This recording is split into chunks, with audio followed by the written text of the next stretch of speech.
How's it going, everybody? This will be the last TG video for now, and by the time this video comes out, the testing ground's probably already closed. But yeah, I still want to address all of this as the consensus wasn't all that clear-cut, as was expected, to be honest. We knew that people had certain expectations and preconceived notions before even trying these changes. That's not necessarily something bad, but a few things were still surprising to see after a few days.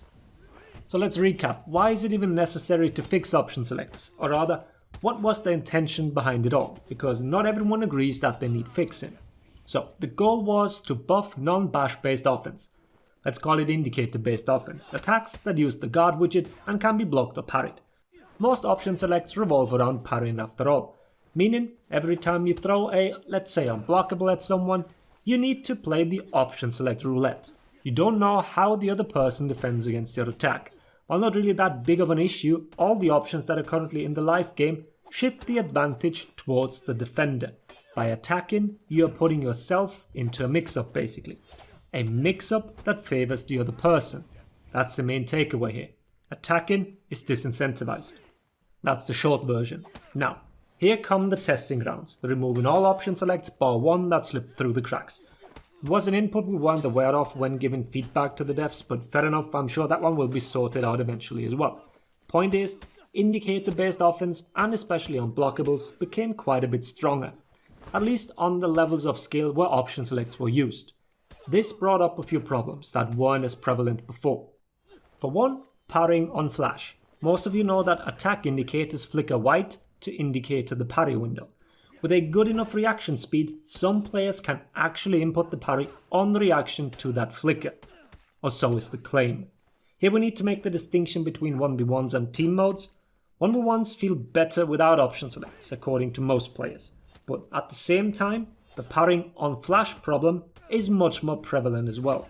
There is only one opponent you need to concentrate on. There's nothing else that might be distracting. Fighting a 1v1 also tends to be a lot slower. There is no time pressure because of other objectives.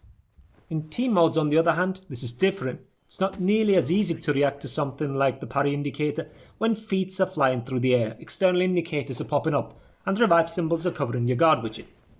I think the Parry Flash topic needs to be revisited once we actually live in a no option select world, and the players that are capable of it have practiced for some weeks. I'm aware that some claim they are already doing it, but it's hard to judge to what degree they are successful. So for now, probably a negligible thing, but feel free to prove me wrong here. Another big point of discussion was that it is now almost impossible to defend against ganks, even poorly executed ganks at that. The top players are experiencing something that all of us have been for years. Knowing when to dodge select the bash setup in a gank, knowing which opponent to target to block stun most of your opponents to prevent a GB setup, and so on. It's not just about knowing these things, it's about putting them into practice. And practice is exactly what you need there. And all of a sudden, most of that is gone. Which resulted in people dying very, very quickly to ganks, across all skill levels now. People feeling defenseless and dying quickly and often. Well, that dampens the fun of playing. This brought up 2 points of discussion. For one, do we need a better way to defend externally, meaning against being ganked? And second, is damage still too high? Let's tackle the first one. 17 different indicators are thrown at you and you need to make a read on almost every single one of them, or you're losing half your HP bar because hit stagger and heroes like Shinobi that do not follow the rules. We've complained about the indicator system for years, but it's wishful thinking at this point that anything will change. While I think some of the complaints here are blown out of proportion simply because it's just too big a difference for some between the live game and the TG, I don't think we can just discredit this completely. There is some truth to this, but whether keeping certain option selects is the answer or implementing something completely different to take over the role of those. Albeit in a much more controlled manner, not granting similar punishes when using them. Well, kinda hard to say. This also brings into focus the issue of revenge again. Not everybody is happy with the tag system, most don't even know how it works, but there's rarely a day that goes by where I don't see someone complain about the revenge system. Fixing all of this would require a major overhaul of basic mechanics, which would once again make some people unhappy as they don't see the need for it in the first place. We also don't know to what degree Ubisoft is willing to change anything, or whether they even see the necessity to do so. Oh well, moving on to the second point. Damage is too high, whether it's just on some moves or through the board. I've been wanting to make a video about this for quite some time now, but I've been hesitant as this would bring up some other issues. Mainly, fights would take forever. Ganks were a quick way to remove someone from a fight or a point. If you failed your gank, fed revenge, or just otherwise didn't manage to kill someone, chances are that reinforcements are coming. And by the time you kill that second guy, the first guy already respawned and is back on the point.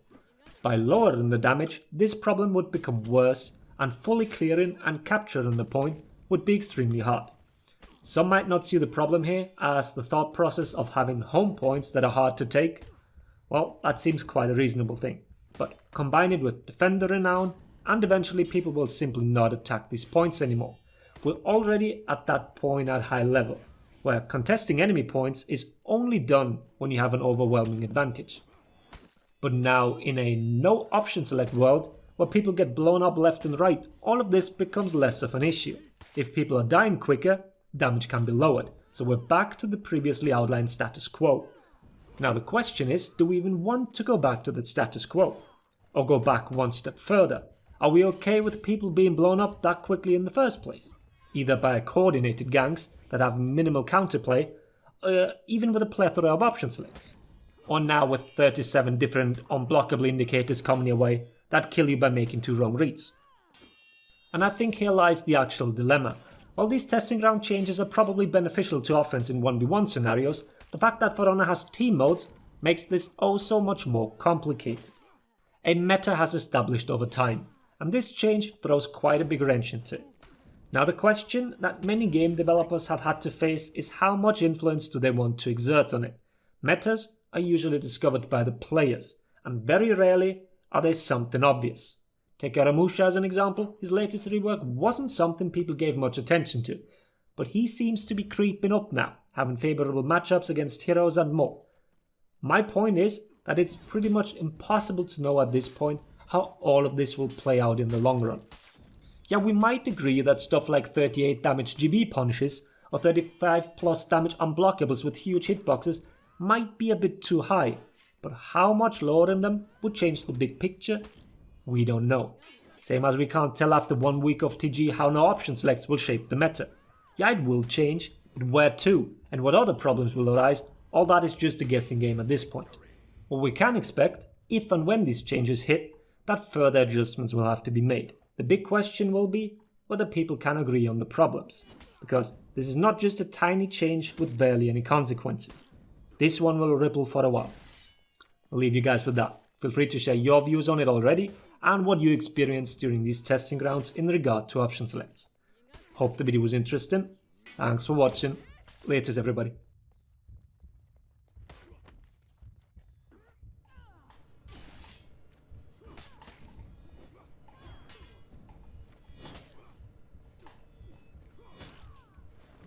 So close.